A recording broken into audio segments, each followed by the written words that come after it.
Hey Mom, I'm gonna keep this short because all my roommates are asleep. Rude, rude. I just got home from a date and I know you're gonna want to know about it because you always want to know about my dates. So, this was the date of tonight. It was a triple date, which, just in case you're my little sister and confused about what a triple date is, because I told you it was a tree date in my text to you. Tree meant triple, and a triple date's like a double date, only you have 3 couples instead of 2. Okay, now we're on the same page. So I was set up with my manager's husband's brother's friend.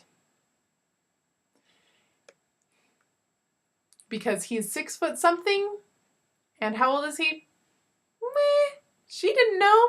So I said, my manager, she set me up. So I was like, well, okay, tall sounds attractive, and 6 foot means at least I can wear my heels with the boots. My boots with that big of heel.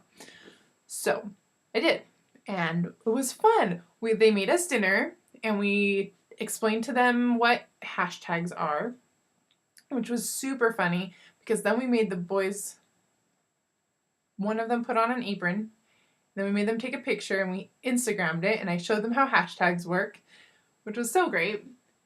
And then they burned the toast,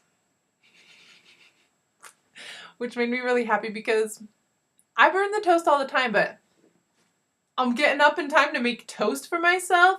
Yeah, you better believe that's an accomplishment. It's burned, but I'm eating breakfast. Anyway, so then we went bowling, and I made myself the laughingstock because clearly I am not the photographer that once I used to be. No, I clearly cannot take pictures because I took a picture of my date with like his head cut off and like the middle of his thighs. That's how much of him it was. And he was like doing a yeah.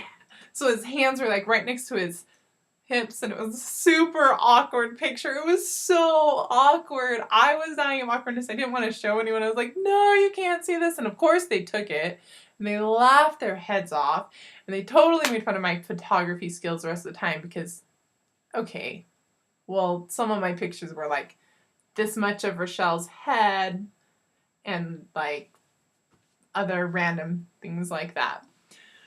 So anyway, we laughed and laughed about my picture taking skills. And then I beat everybody at bowling. Just kidding.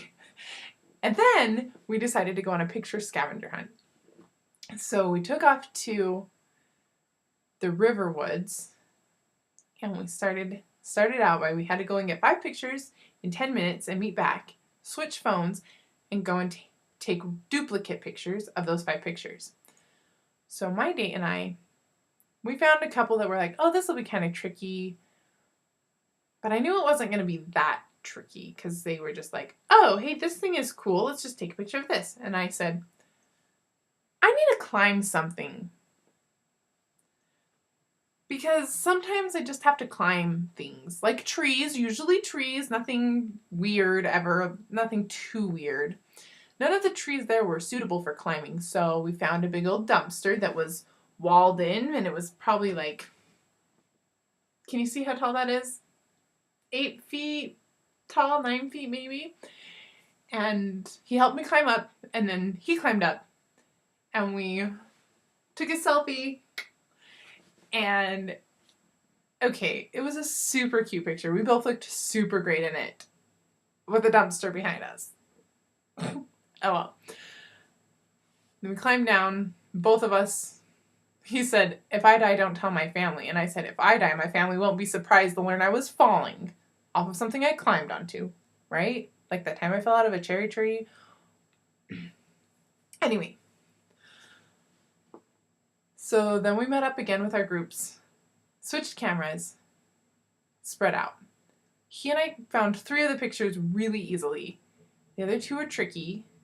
After we ran into the security guards, don't worry. All they said was, we said hi. They said, the grounds are technically closed.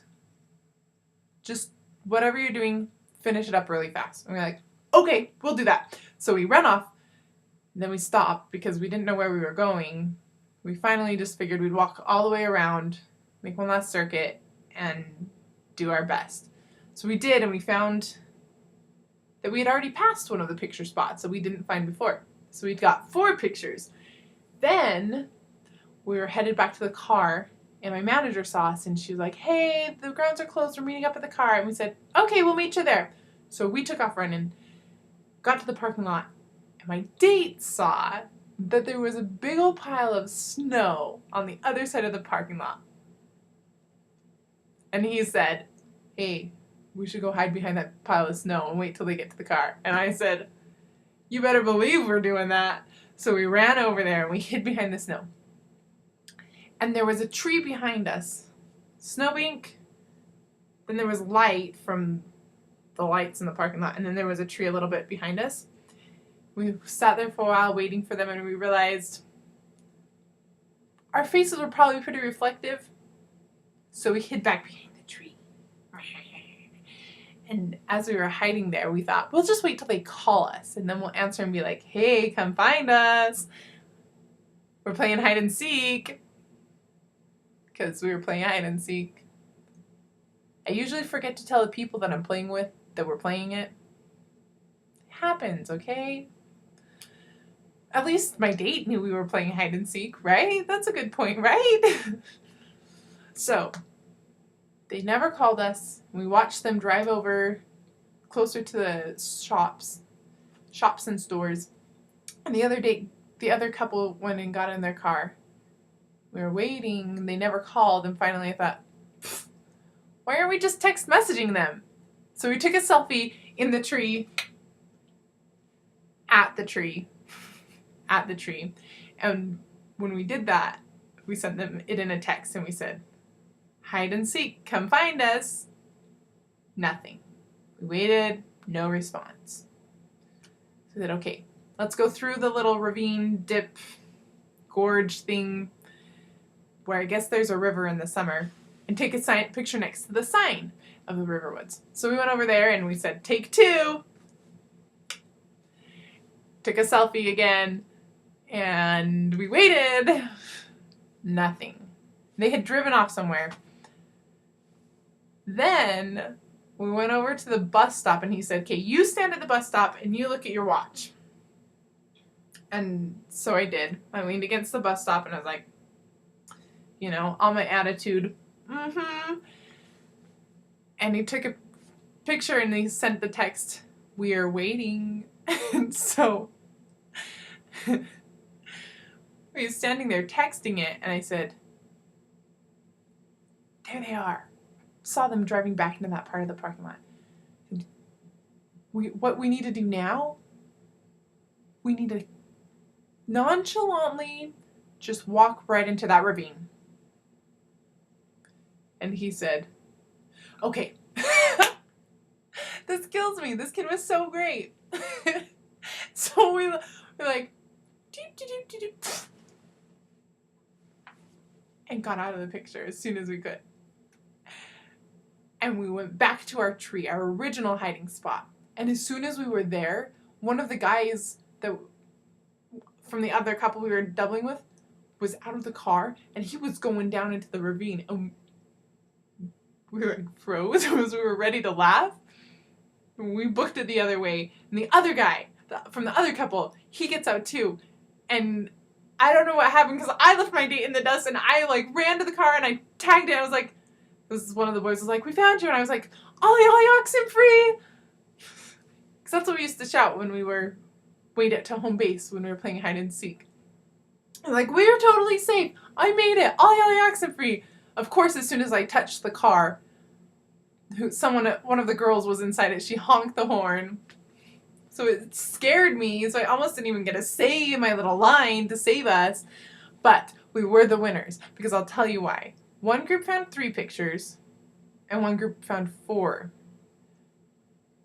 The other couple that found 4 pictures, we found 4 of their pictures. But the group that found only 3 pictures, those were our pictures. So my date and I totally won, because we gave the most challenging pictures, and we found a tie with the other team 4 and 4. Not 3 and 3. So we totally won. Plus we played hide and seek and won at that too. So this is for my date tonight. Thank you. That was fun. And for you, Mom, because that was me telling you that story. So that's what happened with that. Okay, love you, bye.